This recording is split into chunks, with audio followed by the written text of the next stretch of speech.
I'm Tim Ventura, and we're joined today by Dr. Namrata Goswami, an independent scholar on international relations, subject matter expert with the Futures Laboratory, and co-author of the book Scramble for the Skies. She joins us today to discuss the great powers competition for dominance in space and China's quest for space dominance as well. So Namrata, welcome back. Let's dive right in. Let me ask, what makes China's space program important, and what is their overall strategy for space?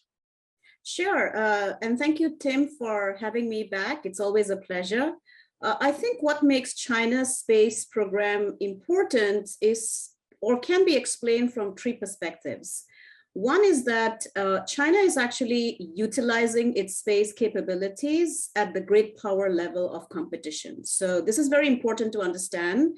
It's not just about prestige or international status. Since 2015, China has recognized space as a part of their operational concept, and they have included it as part of their strategic initiative to gain influence across the world. So that's number one. Number two is that China is starting to view space as a force multiplier vis-a-vis the United States military capability. So that's number two. And in that particular context, you can think about the Taiwan scenario as well, as it is unfolding today. And finally, I think why China's space program is so important is because China is offering its space program as an alternative to a US-led international order. So if you look at their Belt and Road Initiative, since 2019, China has included space as part of their BRI, which means that the 140 member nations can now access China's space capability as well, which means influence and global presence, right? So if you think about what are the long-term goals, your second question, I think for China, space has three important perspectives. One is that it improves their regime stability. So the legitimacy and the capability of the Communist Party of China to control not just the internal narrative, but also showcase itself as a very vibrant, prop for the Chinese state. The second important thing is it's about economic development and entrepreneurship, which they focus on.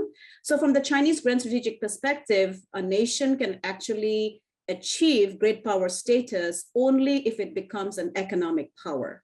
So military is not the first prop. Military depends on economic power. And so that's another reason why China's goal in space is about economic development, the return of investment for their economy. And finally, for China's long-term perspective, space plays a very critical part in their national security architecture. Yeah, so as China rises in the space area, what are some of the strategic implications of that may impact the United States or potentially Russia? Sure. So as China rises, the US is impacted at two levels, especially if you look at China's prowess in space, right? One is that the US had a tremendous advantage in regard to military deployment, command and control, nuclear command and control. And we saw that play out in the Gulf War of 1991. And again, other US deployments across the world. I think that strategic advantage has now diminished because of the fact that China, also observing US military capability, realized that if China has to not just think about defensive posture, but also offensive posture vis-a-vis, say, Taiwan or across the world, it has to also invest in its own space, military and civilian capacity.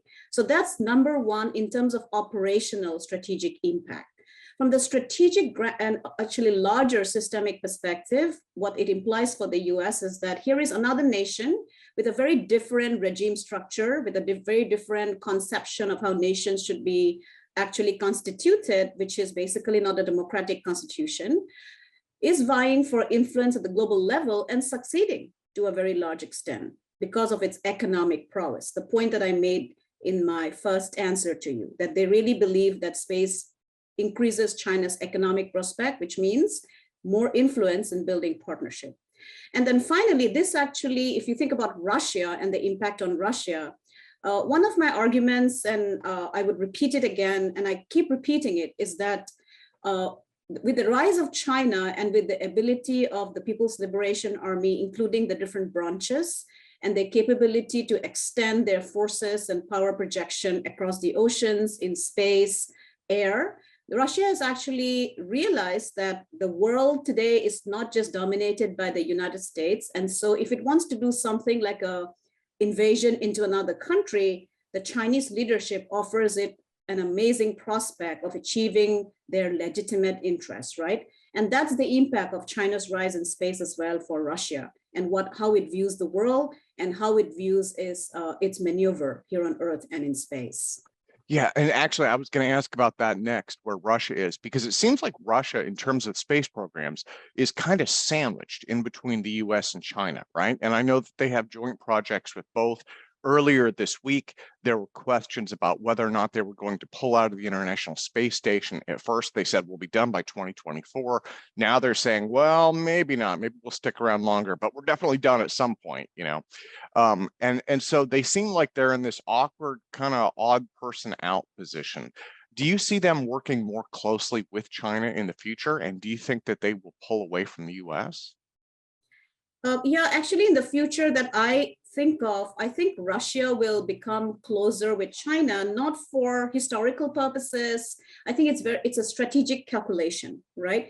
So when Russia looks at the world and looks at the United States and its response to, say, a regime where Putin is in power or someone else that comes after him, they see the US as much more hostile to that particular conception of Russia, right? But when they then locate China with its authoritarian system, they see China's led world order as much more accommodating of the Russia under Putin, right?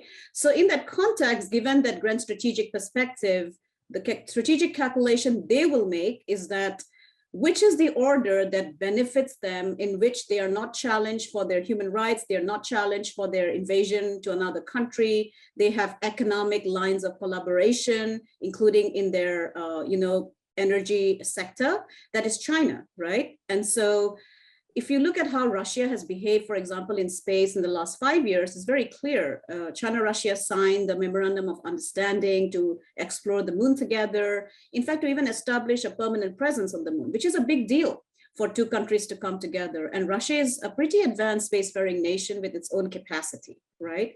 And then the second thing we saw was that Russia and China signed an Memorandum of Understanding to explore asteroids together. So the Zhanghe mission, which is named after China's 15th century naval explorer, Russia has joined in. And that particular exploration mission, actually the end goal is to see if you can actually exploit asteroid resources, right? And so coming to the International Space Station, Russia has been sending, as you said, mixed signals, but they've been doing this for some years now, right? Maybe trying to improve their bargaining strategic position, maybe signaling to China that, okay, we are ready to join the Tiangong space station. And think of it, they're doing it much more in the year, of course, because of Ukraine, but also at the time when China is establishing its own permanent space station, right? So there is a clear alternative already available in space. If Russia does not want to invest the resources. So yeah, I see them collaborating with China more. I mean, Roscosmos is pointing out that they have extended that to 2028 now, but they will build their own space station. But it's also possible they will collaborate with China. Okay. Well, so now that we've set the stage a little bit, right, from the geopolitical strategy perspective, I want to drill down on this idea of shadow war, because this is something that's very real. I think the reason they call it a shadow war is because it's something that doesn't really get talked about, right? General public really isn't aware of this, but there definitely is some kind of a shadow war in space. It's kind of a low-grade ongoing conflict. So General Thompson, the Space Force's first Vice Chief of Space Operations, told the Washington Post that both China and Russia are regularly attacking US satellites with non-kinetic means, and that includes lasers, radio frequency jammers, and cyber attacks. These attacks, he said, are happening every day. So what are your thoughts on this? Sure, that's actually a great question, because I think the notion of shadow war is very important because it means it's in the shadows, right? And that the general public cannot really see it. We can see maneuvers, say in the Taiwan Straits. We can see when China has a military exercise in the Pacific or the Indian Ocean, but space is out of our vision, right? Despite the fact that we have satellites or we have space situational awareness capability. And I think the strategic intent of shadow war, where you basically come close, for example, to an adversary satellite, for China, that could be the US, right? Or for Russia. You have inspector satellites that come close to see what other satellites are doing. You spoof, you blind, you disable, you do a kinetic ASAT to create fears of vulnerability.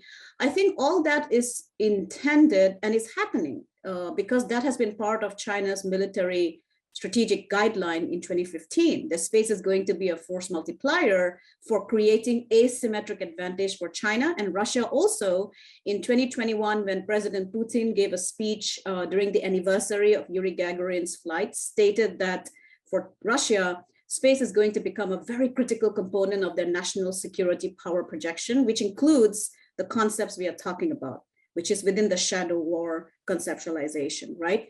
So I'll end by saying that what is the strategic intent of this? Basically to ensure that the US is limited or is also vulnerable because the US military depends a lot on space support. We hear that a lot from other services, that the Space Force is a support force. And so if you can create that kind of uncertainty, you are at the edge of not really responding at the highest level that you're capable of, because you know adversaries or competitive countries like China or Russia has the ability to do something which you don't want to your own systems. Yeah. Well, so let me describe another type of attack that's going on. Breaking Defense described something with Chinese satellites buzzing, spoofing, and spying on American satellites, right? And this is in addition to the stuff I mentioned a moment ago. So Jim Cooper from COMSPOC called this the development of a tactic, technique, and procedure to spoof an enemy's network for space situational awareness. And I think you touched on this a moment ago, right? It's creating uncertainty and it's also disrupting the space situational awareness so that we may not necessarily know where these other nation satellites are, where they're doing, what their orbits look like, things along those lines, right? Yeah, so I mean, when people think about space situational awareness, the usual constraint or the usual understanding from a UN perspective is that this is about knowing where space debris is. This is about ensuring that the debris does not collide with your spacecraft, which includes satellites, or that it does not create problems for access to space, right? And that's the usual conversation in the civilian sphere. But actually there is a very different kind of space situational awareness as well. As we know, nations do not register their military satellites, including the US. There are spy satellites that belong to, for example, the National Reconnaissance Office. This is public, available publicly in terms of the discourse. So I'm not saying anything that is classified. And so the point I'm making is that because these satellites or intelligence gathering satellites or reconnaissance satellites are not available, for example, on a Union of Concerned Scientists database, what China is doing is that it is deliberately creating a space situational awareness mapping so that they know the kind of military systems that the US is dependent on, right, for its own space situational awareness from a military perspective, right? Now, the consequences of this is that, which means that we really don't know what kind of map they have created in terms of SSA. What are the US military support systems that could be vulnerable, because they do have these capacities we talked about, blinding, disabling, coming close, and ASAT weapon tests, right? Or ASAT capability. And so if they have that very clear mapping, it is very obvious that they can utilize that for a bargaining position or for actual harm in a situation of conflict. So that's the kind of space situational awareness that is different from the general understanding of SSA. Okay. Now, so in addition, and again, you know, I'm just adding to this growing list here. So in addition to all the things that we've talked about so far, there's also the potential for physical attacks. And I've got a couple of different types, but one example is China's Shenzhen 21 space debris mitigation satellite. So it recently towed a dead satellite. This was a dead Chinese satellite to a high graveyard orbit. But I understand that a new class of what they call inspector satellites are actually able to rendezvous with other satellites. They can inspect, manipulate, potentially damage, potentially tow them as well. So, what are your thoughts on this capability where it may not just be hands off? It may not just be spoofing, jamming, things like those lines. There may actually be, potential for physical damage and physical destruction there. Yes, because go back to the military strategic guideline again, right? So this is not something that exists on its own. For example, the ability for China to capture its own defunct satellite and put it into a graveyard orbit, right? So the Chinese argument was that this is about cleaning up geosynchronous orbit. We can do similar things, for example, to the Along 1 in low Earth orbit, because they argue is that, look, we are being a responsible power. We created the highest number of space debris in 2007, but now we will help in the cleanup, right? It looks good to the world, a responsible behavior. But actually, the other component of is what you're saying, that it is also very plausible and likely that they can grab another country's satellite, they can remove it, another country's satellite, which is critical. For example, US strategic satellite that could be used for nuclear command and control that can create a lot of misperception and uncertainty in the battlefield, right? And so this behavior actually is interesting because since 2013, China has been advancing its capability for dual use. So you have a satellite with a robotic arm that can grab another satellite. They've simulated this in their war games, and they have actually started exercises with the PLA Strategic Support Force that utilizes this capability. And the kind of guideline that it based on is what President Xi Jinping actually advised the PLA Strategic Support Force to achieve when it was established in December 2015 is exactly this. So, and I'll point your audience again to the grand strategic mapping that China did in 2015 to their military strategic guideline, where they clearly identified space as a force multiplier. Okay. So their argument was that if China has to achieve strategic initiative, and despite the fact that China has an active defense doctrine, their operations are very offensive. They want to target every level of the adversary's critical infrastructure, which includes space. You need the kind of capability that they're talking about today, right? Yeah. And so that's the point, that it could be used for even not just spoofing, but physically damaging another satellite. Yeah, well, and that final means that I mentioned a moment ago is the ASAT systems. This is something you were talking about earlier. But so in addition to these in-space attacks, Bloomberg has written about this, that China has multiple ground-based laser weapons of varying power levels to disrupt, degrade, or damage satellites. So you can actually shoot satellites from the ground with high-power laser systems. And both China and Russia have been developing ground-launched anti-satellite missiles as well. So it sounds like, not only is there a shadow war going on in space between, space satellites, space vehicles, things like that, there's also the potential for not just cyber attacks, but physical attacks from the ground also, right? Yes, and that's the reason why when China and Russia brought up a particular treaty for prevention of weapons in space to the United Nations Conference on Disarmament in 2007, and then again push for it. The US position was that this is great, it sounds very responsible, very initiative taking, but it did not include any of the ground systems, right? So, okay, you basically ensure that you do not put any conventional weapons in space or any kind of ASAT, for example, co-orbital weapon in space, but then you do not have any remedy for destroying your stockpile of exactly the kind of systems you're talking about, your laser beaming systems, your ASAT capability. And so how does it achieve the goal of preventing war in space when you're not actually including those weapons, right? And so, yeah, so I agree with you that this is a very important strategic development that needs to be kept in mind.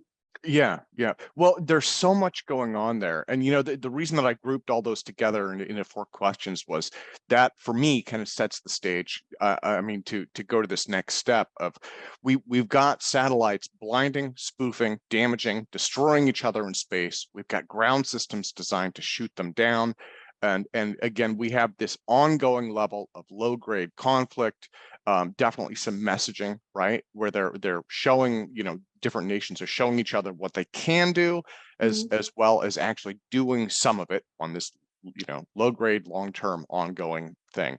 So Jack Detch, writing in Foreign Policy, he said the net effect of this was that it's speeding up the militarization of space. And so I think, this is something that I've talked about in the past. You've talked about this in the past. I think it's worth pointing out that space is no longer the safe haven that it once was, right? Yes, because as you said, and as has been recognized by several experts, that space is a very critical component of national security, right? And because space is such a critical component of national security, space acts as a force multiplier for military operations, both on Earth and in space. And again, if you look at the last few years, states have recognized this, right? And that's why several countries have established their own separate space services. China was the first country, then you had the United States, India, France, right? And Russia, its aerospace capability. NATO has declared space an operational domain. And so China recognizes space as a warfighting domain, so does the US. India has also kind of recognized it with the establishment of its Defense Space Agency. And so, yeah, there is an escalation, and there is this important recognition that space is no longer the sanctuary of just civilian access and exploration, right? Especially low Earth orbit and geosynchronous orbit. And so that's why there are concerns today that this can extend to cislunar space as well, which is the space between the Earth and the Moon, because the more activity you have on the Moon, for example, with China and Russia establishing a permanent presence, Japan wanting to go there, India wanting to go there, Turkey just announced that it wants to go to the Moon, it could extend that kind of militarization to the Moon as well. And so, yeah, and so there is a growing recognition that this is a reality. Yeah, yeah. Well, and so as I understand things, these shadow war activities, and again, this is something the public really isn't very aware of. This is something that different nations don't want to make the public aware of. These are really one of the driving reasons for the creation of the U.S. Space Force. Is that one of the big reasons that it was launched, I guess, a couple of years back? Yes, and I think one of the biggest concern was and I think I've spoken about this in your earlier podcast as well, that the biggest critique for the US Air Force was that because its focus was air and looked at space so much as a support function, that its ability to map out China and Russia's capability to do harm, China and Russia's capability to create their military space situational awareness using intelligence, reconnaissance, surveillance, right? And also the fact that US had actually accepted certain strategic vulnerabilities vis-a-vis space that the Space Force was pushed for, right? So if you look at the congressional conversations, the articles that came out, one reason why the requirement for a separate space service was felt was that with a separate space service, you would have agency and basic, very direct, strategic requirement to focus on space per its own domain structure and build better response, reaction, proactive measures to keep space an advantage for the United States.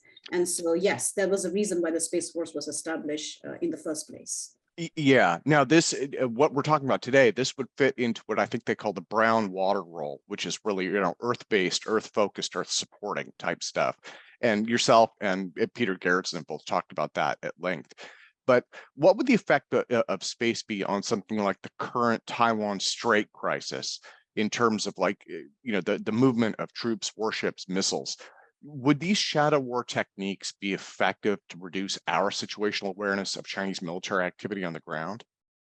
Yes, because the US is very capable systems. So US also has several very critical spy satellites to create the mapping. Not just that, US commercial sector, right? So we saw the importance of Maxar, for example, to offer us very clear images of where Russian troop deployment was, during the Ukraine conflict, right? So that additive capability to map a particular Taiwan Strait crisis is really important for the US to be able to respond real time, because US, after all, would probably respond if there is an escalation in military conflict in Taiwan. You heard President Biden, when he responded to a reporter's question in Japan, say that yes, the US would come to the defense of Taiwan in that eventuality, right? And so yes, space, the shadow capabilities, especially from the US side, will be very critical. From the Chinese side, I think it is also going to be important, because given the fact that they have this particular capabilities, they can destroy US capability. So, and don't forget that they do depend on their Beidou navigation system today for their missile launches, troop deployment, where their Navy is, but they're also very close to Taiwan. They're not going to be projecting from so far away. I know we have US forces in the Pacific. I know we have forces in Japan and Guam, but despite that, the Chinese ability to encircle the Taiwan Strait crisis could be higher, right? But they depend today on space situational awareness. And so they will ensure that they have the capability to threaten any kind of US response to their space support system with their own counter space weapon. And so that's a big reality in the Taiwan Strait crisis as we see it today unfolding. I mean, today they're doing military exercises. They are doing long range missile firing and testing, all geared to showcase that they are very much willing to militarily invade Taiwan in case Taiwan declares independence, right? And so given Nancy Pelosi's visit there. Yeah. Well, so again, that's the brown water role. Now, from the blue water role, and blue water is a completely separate interview because that's an enormous topic. But I did want to touch on that briefly because China has, as you mentioned earlier, they've discussed plans for a Mars base by 2033, along with plans for a joint Russian moon base by 2036, and the dates for these things tend to shift around, especially, in terms of space-based activities. But as various national interests push further out into space, again, the US, Russia, and China, I think, are probably the big three leaders in that area. Should we anticipate seeing this militarization and low-grade shadow war conflict go with them as they move towards the moon and Mars? Absolutely. That's a part of grand strategy, right? Otherwise, you're a failure as a state. So if you listen to Chinese grand strategy, and I said this in the beginning, that for them, the goal is economic capability and becoming a dominant player in the economic realm, including now space resources like lunar resources or asteroid mining that they're investing in.